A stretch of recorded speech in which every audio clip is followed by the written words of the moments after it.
I still couldn't believe it. It was all gone, but I wasn't the only one who suffered a loss. I didn't want to believe the destruction in front of me, but I knew it was real. My heart made it clear. It almost seemed minimal to the damage elsewhere. Homes and children, but most of all, the graceful creatures of Jorvik, no longer free to play in the lush pastures or glide across the show ring. It seemed so selfish to feel the pain of loss when all we lost was our small village and our home down by the Silversong River. There were only two kinds of people in the world, those who steal and those who are stolen from. It's true, you see, when something is truly lost, one can never get it back again. Hey everyone, it's Lorelei Masterdawn, and welcome back to my channel. Today, I will be trailering out to Valedale with my sister since the end of Mason's hurricane. I've been staying with Arabella Snowrock at the SEC with her two horses. This will be the first time that I've seen the stables since they broke down. This is Pharaoh, and this is Ari. I haven't lost anything valuable like my sister and my horses, but the sentimental value of the place choked me up every time, as her mother spent her life making her small dream a reality, but now it was gone. Zoe and I had no home, but the damage was far too great to rebuild due to the mass flooding and fallen trees that had overtook the stables, while we remained inside, waiting for the harsh storm outside to end and set us free. Bella's been such a huge help to my sister, and I couldn't be more grateful. After some convincing from her, Zoe and I trailered out to the stables to fetch our horses from the holding pastures to take them to our new home. Oddly enough, we found it. With Bella's recommendation, Zoe and I began looking for a place to start over, and we found the perfect place. It only suffered some minor losses due to the storm, and we easily repaired it, making it the perfect place. With lush open fields and the rustic look of our old home, it felt right to move here, and we were sure it was a great place for our horses to settle in. It was different, but it felt like home.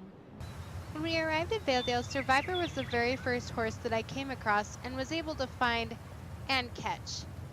Giving him a gentle rub on the side of his neck in greeting, I expressed how much I'd missed seeing him and quickly got him ready to ship out by putting on his halter, making sure I got on his shipping boots to prepare for his injury.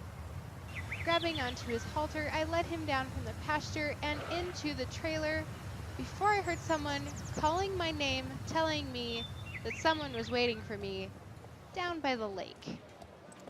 Walking down onto the beach, I found out that the commotion was all about Valor.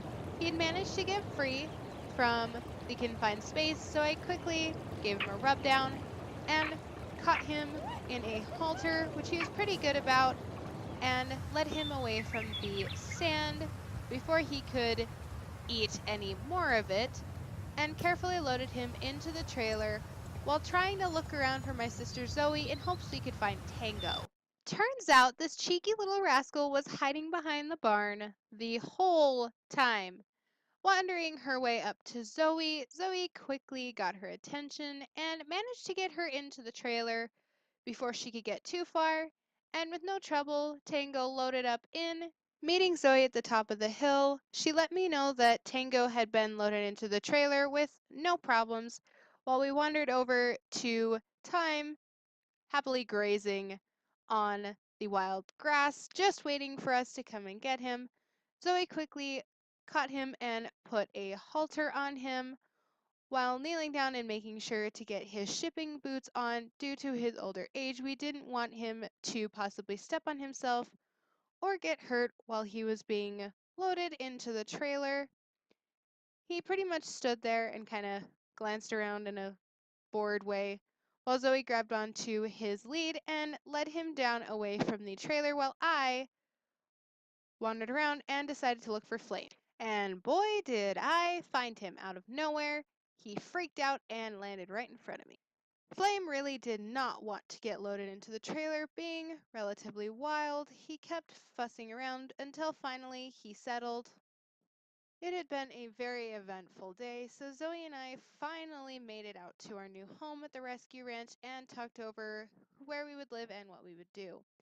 We started wandering around and taking a look at some of the homes, and Zoe happened to point out a house I absolutely loved. I have always wanted a staircase to my house, and I couldn't resist it. I want to thank you guys so much for watching and staying tuned for this very short but very fun video. I also hope you'll stick around towards the end where Zoe and I had a little bit of fun taking clips of some of the bloopers that happened while we were trying to film this video, and I really hope you enjoy them.